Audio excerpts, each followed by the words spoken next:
포탄이 터지고 총알이 휙휙 날아가는 전쟁터에서는 누구라도 결코 지루할 수 없는 법이다. 네, 안녕하세요. 하루 한 번 삶에 대한 끄적임. 오늘은 419일째 되는 아침입니다. 오늘도 4시에 일어나서 똑같이 끄적이고 있고요. 모순, 양기자님의 모순을 읽고 있습니다. 와, 이 양기자님 소설을 제가 처음 읽어보는데 글을 정말 맛깔나게 쓰네요. 정말로 맛깔나게 씁니다. 아, 느낌이 너무 재밌게 읽혀지고 있어요. 너무 재밌어요. 제가 막 잡생각이 너무 많아가지고 요즘에 뭐 책을 읽을 때 집중하기가 좀 쉽지 않거든요. 근데 이 책은 딱 잡으니까 갑자기 쑥 이렇게 빨려 들어가면서 읽혀지는 그런 책인 것 같습니다. 그래서 좀 시간 있으면 확 후다닥 읽을 수 있을 것 같긴 한데 좀 천천히 읽어보려고 하고요. 앞에 부분 챕터별로 딱딱 주제를 정해가지고 간단하게 어떤 일화나 이런 것들을 자기 이 25살의 이 주인공의 일화를 얘기를 하는 건데 너무 재밌네요. 오늘 제가 읽었던 것 중에 너무 느껴지는 게 이제 서두에서 얘기했지만 전쟁터 같은 절박한 상황 속에서는 진짜 여유가 하나도 없는 거예요. 그러니까 지루함 같은 걸 느낄 수가 없는 거죠. 가난한 삶이란 말하자면 우리들 생활에 절박한 포즈 외엔 아무것도 허락하지 않는다는 뜻이다 라고 얘기하거든요. 이게 그 주인공의 엄마와 이모의 예를 많이 들어줘요. 엄마와 이모는 쌍둥이 태어나가지고 결혼하기 전까지는 성격도 똑같고 외모도 똑같고 모든 조건들이 다 똑같았던 거예요. 근데 결혼을 하면서 엄마는 술주정쟁이 아빠와 결혼하고, 그리고 이모는 청담동에 살게 되는데 건축가와 능력 있는 건축가와 결혼하면서 두 사람의 삶이 완전히 바뀌어지게 되는 거죠. 환경에 따라서 변화하는 것을 또 알려주게 되는데 너무 재밌게 표현이 돼요. 음, 가난한 엄마는 시장에서 양말도 팔고 뭐도 팔고 하면서 전쟁터에 있는 것처럼 아무것도 생각할 수 없이 현실을 살아가는데 정말 급급한 거죠. 그러한 어떤 절박함이 있는 거고, 가난함 속에서.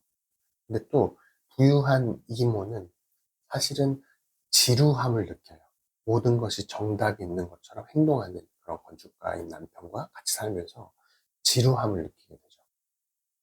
그래서 저는 그런 느낌을 딱 받았어요. 유한 삶을 사는 사람이나 가난한 삶을 사는 사람이나 사실은 어, 똑같이 어떤 지루함이 됐든 절박함이 됐든 고통을 느끼죠. 고통이라고 할 수 있는, 시련이라고 할 수도 있고 여러 가지 감정을 느끼는데 정말 중요한 거는 제 생각에 오늘 저의 핵심 키였는데 정말 중요한 그거를 느끼는 거를 알아챈다는 거예요. 알아채는 거, 그 감정을. 지루함을 느끼고 있는 부르주아 같은 경우에는 그 감정을 알아채게 되면 무언가를 시도를 하죠. 여기서는 어떤 선생님에게 크리스탈 꽃병을 선물하게 되는데 꽃병을 선물하면서 이유를 붙이죠. 어, 보랏빛 라일락 꽃다발을 여기에 꽂으면 너무 잘 어울릴 것 같아서 선물해 드려요. 이렇게 예술적이나 아니면 뭔가 조금 더 고차원적인 본능을 만족시키기 위한 행동들을 하게 되는 거예요. 평상시에 만족이 되어 있는 상태라면 조금 더 쾌락을 원하는 거죠. 쾌락이 될 수도 있고 또 만족이 될 수도 있고 여러 가지 뭐 본능의 뭐 쭈루룩 욕구들 있잖아요. 그 본능의 욕구를 만족시키기 위한 예술적인 것을 얘기하는 거죠. 사르트르도 비슷한 얘기를 했던 거예요. 부르주아의 어떤 예술적인 욕구. 인간의 만족을 위한 단계들을 하는 거죠. 의식주가 만족이 되고 나면 그 다음에 뭐 명예욕이 됐든 뭐 다른 욕구들을 찾게 되잖아요.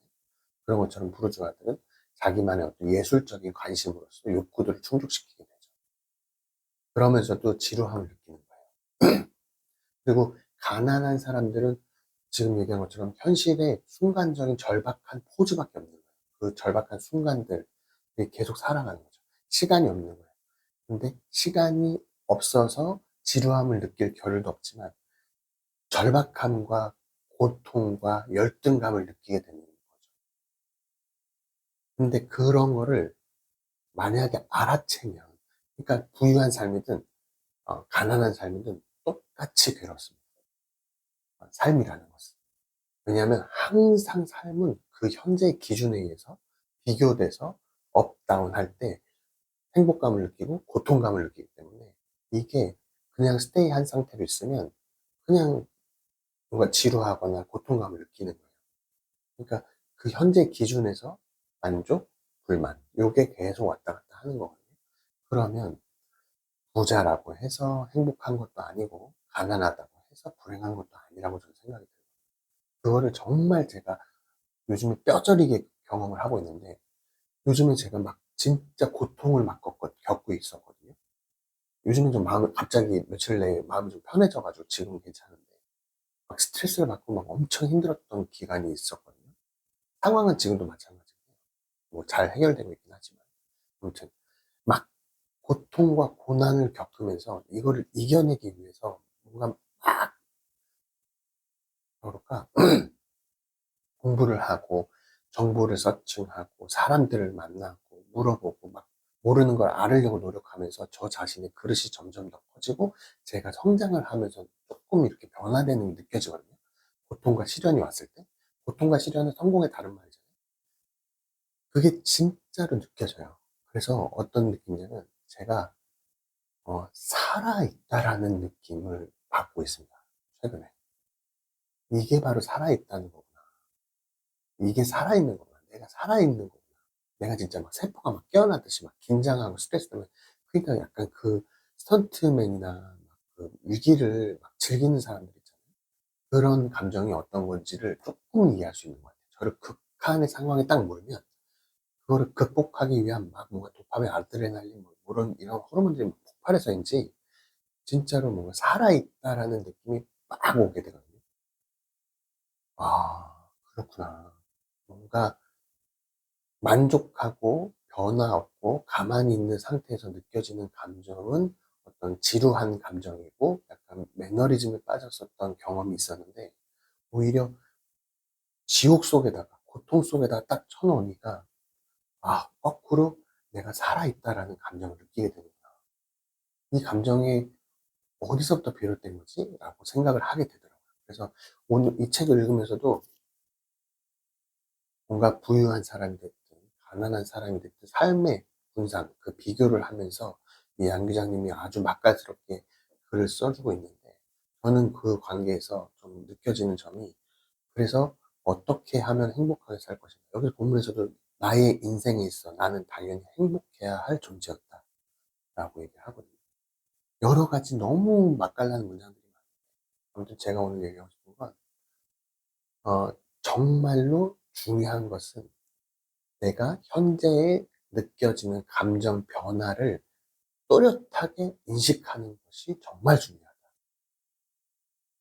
그게 기본이 돼야지만 그 기본적인 감정을 바탕으로 해서 저를 조금 더 성장시킬 수 있어요. 이게 어제보다 나아오면 조금 더 성장하는 것에서 뭔가 살아있다라는 느낌이 확, 저 같은 경우에는 드는 것 같습니다. 그래서 돈이 있어서 있는 부르주아가 됐든, 돈이 없어서 막 가난해서 시간이 없어서 막 절박함과 열등감을 느끼고 있든, 현재 상황인 그냥 기준점이라고 두는 거예요. 그건 그냥 두고 여기에서 조금씩 성장해 가는 과정을 저 스스로를 알아차리는 거죠. 현재의 상황을 알아차리고 현재의 상황을 정확하게 객관적으로 메타인지처럼 보고 어떤 게임하는 것처럼 삶을 조금씩 성장하는 과정을 저 자신을 보고 있으면 내가 살아있구나라는 느낌을 받을 수 있습니다. 그게 어쩌면 행복감도 느낄 수 있고 충만함도 느낄 수 있고 여러 가지 감정들을 느낄 수 있는 방법이 아닌가라는 생각을 오늘 아침에 저는 정말로 강하게 그런 느낌이 오늘 들었습니다. 그래서 사실은 인간이 느끼는 감정 또한 어떤 뭐 이성적인 거죠. 이성적인 내가 성장해가고 있다라는 지적인 만족이나 이런 것도 어떤 욕구에서 비롯된 거긴 한데, 그래서 결국에는 어떤 유전자적인 진화에 의해서 의식이 계속 우리가 인지혁명을 통한 어떤 농업혁명까지 쭉 우리가 사피엔스에서 얘기하는 7만 년 전인가요? 10만 년 전쯤에 인지혁명을 통해서 우리가 호모사피엔스가 이제 쭉 이렇게 진화를 해오면서 어, 농업혁명을 거치고 뭔가 산업화를 거쳐 쭉 이렇게 진화를 이뤄냈잖아요. 그럴 때 의식적인 부분도 진화가 일어나게 되는, 결국에는 우리가 느끼는 이성적인 만족감이나 그런 것들도 진화에 의해서 느껴지는 하나의 그냥 감정일 수도 있는 거거든요.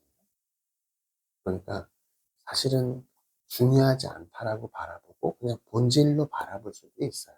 본질에 자연의 동화가 되는 거, 월드넷에 대한 것처럼 삶을 살아가는 두 가지 큰 축에 있다라고 며칠 전에 얘기했는데, 그냥 저의 존재 자체를 느끼면서 살아가는 삶이 있고, 또 뭔가 계속 의미를 찾아가면서 의미를 창조하고 의미를 새로운 경험을 하고 막 이렇게 하면서 살아가는 삶도 있거든요.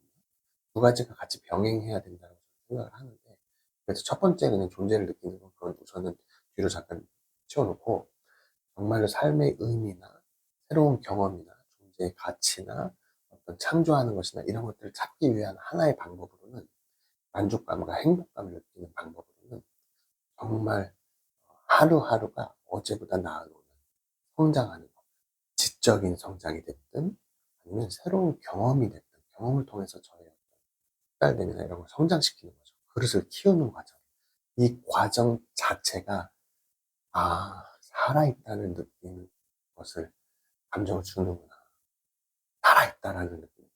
시지프가 등정하는 것, 끝없이 등정하는 것, 떨어짐을 알면서도 끝없이 등정하는 시지프를 보면서 반항하는 인간이라고 까는 얘기를 한 것처럼, 사실은 도전 열정을 계속 지녀야 된다라고 설명을 했잖아요. 근데 그게 그 의미가 이런 얘기였구나. 끊임없이 성장하는 자기 자신을 또렷하게 의식하고 알아차리면 그 자체로 내가 살아있다라는 느낌을 확 받을 수 있다.